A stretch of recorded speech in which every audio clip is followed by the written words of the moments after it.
We welcome Mitch as he discusses food as a love note from the divine.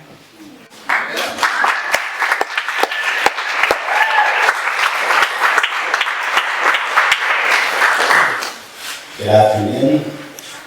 Welcome. Food is a love note from the divine. It's a powerful sentence which, when I first heard it, caused me to pause and ponder the words. What is food? Food is nutrition. Food is the sun's energies. Food is the beyond. It's the stardust that eventually accumulates in our body. Okay, I understand that one.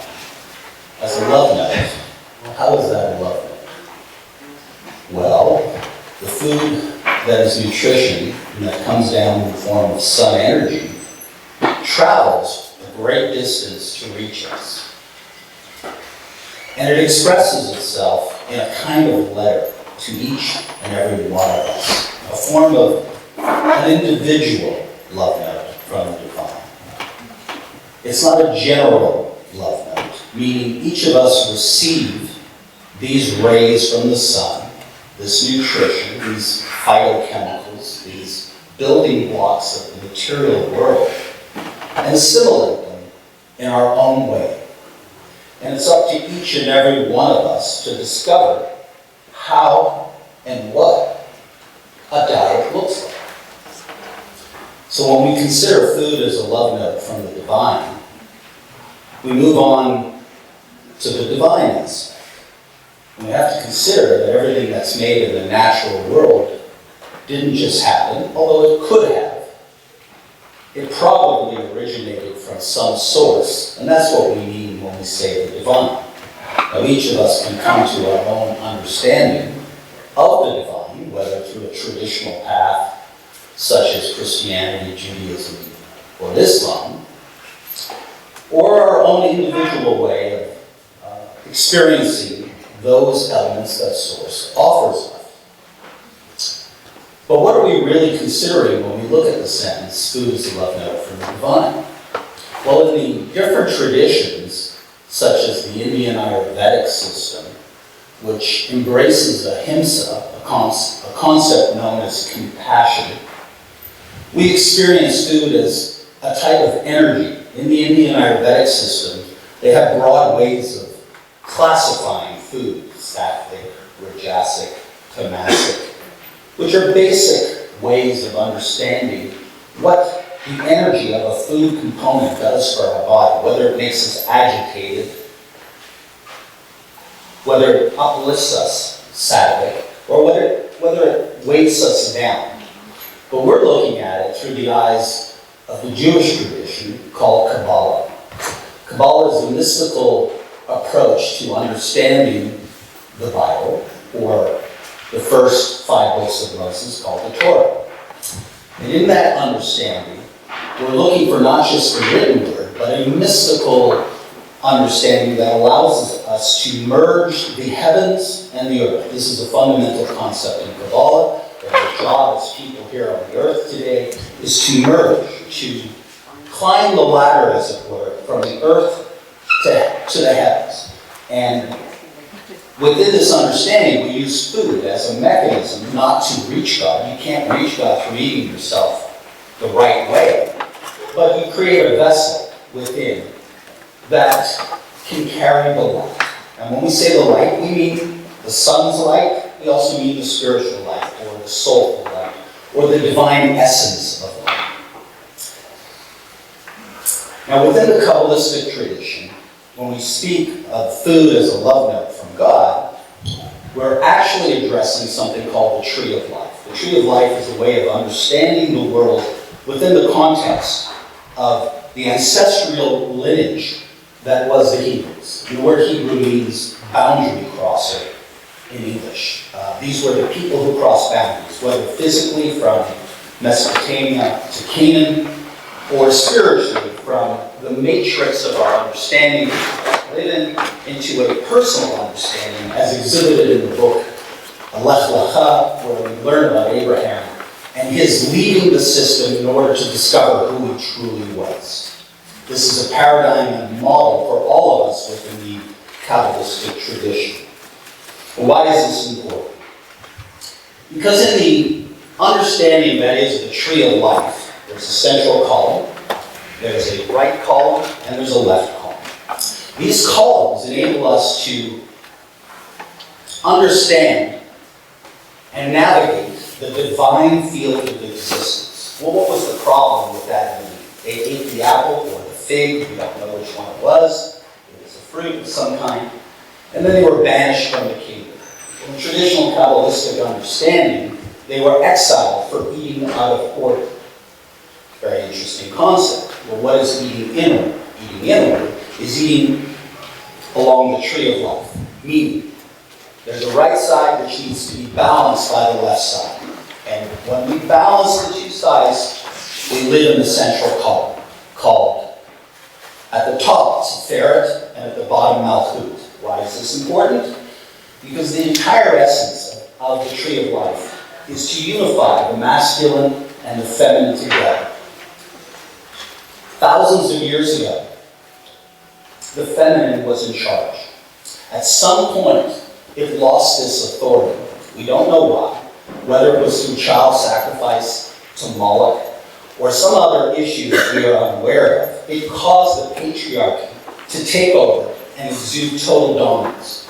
And it wasn't until the Kabbalah was reintroduced in the medieval period in the 11th, 12th, and 13th centuries that we have a reintroduction of the feminine back into the literature in an effort to explain this unification.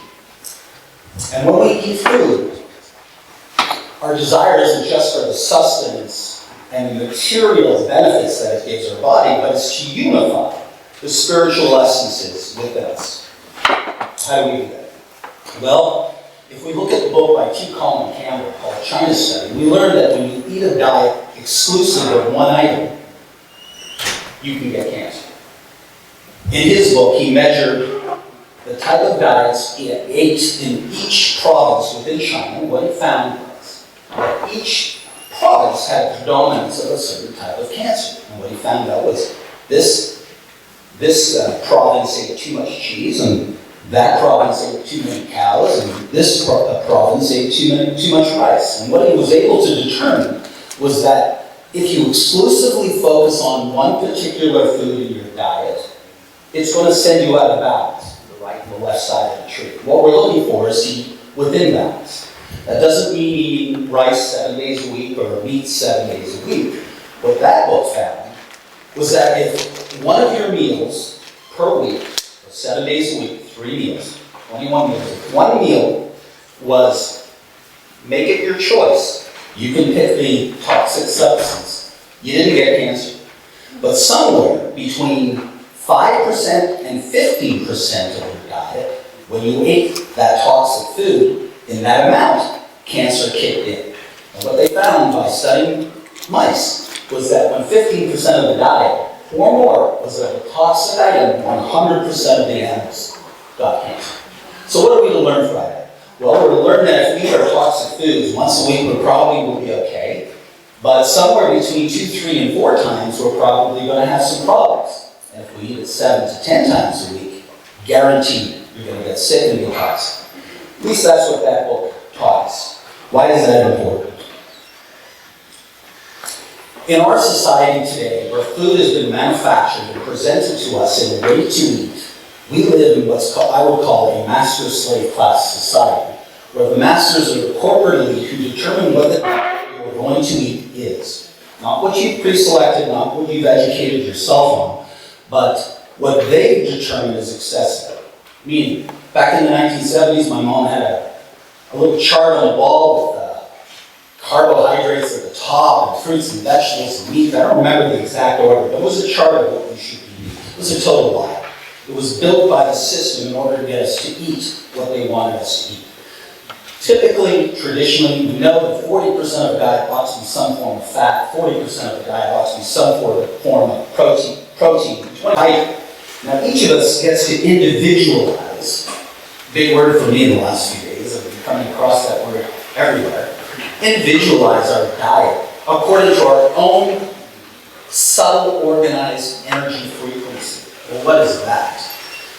Well, we are beings that are alive, that have energy that is working its way through our system in the form of frequency.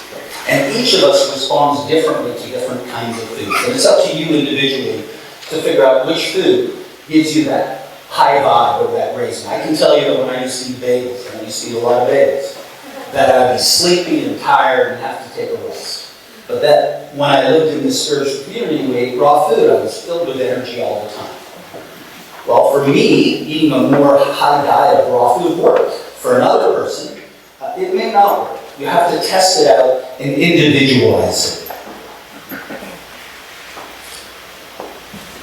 Why is that important? Well, there's a book called Pottinger's Cats, in which there was a study done in Russia where we learned that if you feed animals a certain diet, over 7 generations, their children and their children's children, their bodies begin to change based on what they're eating. And in the book Pottinger's Cats, we learned that dental decay was the first thing to kick in. So we learned that when you feed a diet of limited micronutrients, the animal's body begins to decay. We can also see that within humans. There are societies out there, in South America especially, where they're not getting complete diets, and their bodies aren't fully formed. That individualization, that recognition that certain energies within food can enhance or degrade our body isn't currently an awareness that Americans possess right now. We are packaged foods are suffering not just at a physical level, but at a soulful level. Because in order to understand your soul's purpose, which has been discussed here today, Lech Lecha, the chapter on Abraham, we need to exit the matrix, go into the desert, and find our true self. After all, that's the story of the Exodus, misnamed because it's actually called the Book of Names. Shemot in Hebrew doesn't mean Exodus, it means the Book of Names. That's another issue to ponder why it was called that name. But what we learned from that experience is that we have to leave the matrix of the design in order to find out who we truly are, and in order to recognize that the food we've been fed is toxic, poisonous, and unsafe. So when we hear the sentence, food is a love note from the divine, we're asked to move into consciousness. We're asked to move into a space where we look at the food, think about the food, and recognize whether it's good for our body or not. Some people like to spend 30 seconds in front of their food in quietness, letting the energy of the food talk to them. Some like to activate and get into prayer and make the food more alive, which we now know is true based on the studies in Japan where they study water. We put music next to water. We know that the water begins to take on energetic formations. What we've learned is sound can heal, and that sound can change the vibration of food. When we move into the book of Daniel, one of the books of the Bible, we learn that Daniel fasted when he was entering a competition with the magicians and the wisdom advisors of the king. He fasted in order to enhance his energetic structure. Well, why does that work? Well, the theory is when we don't eat, all the energy that's used for our body moves into healing our body. So Daniel recognized this. He then was able to be victorious and conquer. But the lesson to us is, when we have a physical problem, when our body isn't absorbing food as it should, fasting is our first line of defense. And in fasting, we allow the body's energy to heal and repair itself. So what do we eat? Well, that was considered in the book by Michael Pollan, The Omnivore's Dilemma, in which he discussed how we are able to eat almost anything. Well, we can't eat raw food or raw steak because we don't have the enzymes in our system to assimilate raw. So we cook it. And in cooking it, we make it bioassimilatable for our body. But we also burn it. And when we burn it, we create something called acrylamides. Acrylamides are a cancer-causing agent. They're created by McDonald's in their French fries. They figured out exactly the number of ridges to put in a French fry in order to make it taste better, making you addicted to the product, and thereby enabling your body to acquire cancer. In the book Grain Brain, we learned that wheat, or certain kinds of wheat, are addictive. These corporate structures, specifically the people who lead them, know these things. They know you can be addicted. They know they can trap you into buying their foods And it is an endless cycle of addiction that you fall into. I was in it, many of you may have been in it. What do? We leave the system. We begin to re-understand what food is and figure out an individual diet for each of us. Hopefully one that has the most of the sun's energies, that can be assimilated into our body in our own individual way. And we can talk about that later if any of you have any questions. And move into a more healthy diet. In the book Blue Zones, which is a book about the longest living people on the planet, we learned that most centenarians eat a fairly consistent diet and live a fairly consistent lifestyle, such as walking every day, meeting with their friends every day at 4 o'clock, eating a cow out of their backyard, not from a store, eating mostly fruits and vegetables. We learn about what makes a successful centenarian diet. And in that book, you can discern that there are definitely certain principles of individualizing your diet in order to make you healthier long term. What do? We return to the soil. We return to the soil because our soil has been stripped of all of its nutrients. In the last 100 years, most conventional farming has destroyed, decimated our entire soil system on this planet. So we have to rebuild soil. That's why we are farming at Dirt Canyon Farm and hoping to create soil that has more nutrients in it with a respect for the land. It's currently called regenerative farming. My favorite writer, Wendell Berry, who speaks about, in his book, The Unsettling of America, speaks about how the food system has put us into slavery. And it's our choice if we want to participate in that system or not. Food is a love meal from the ground.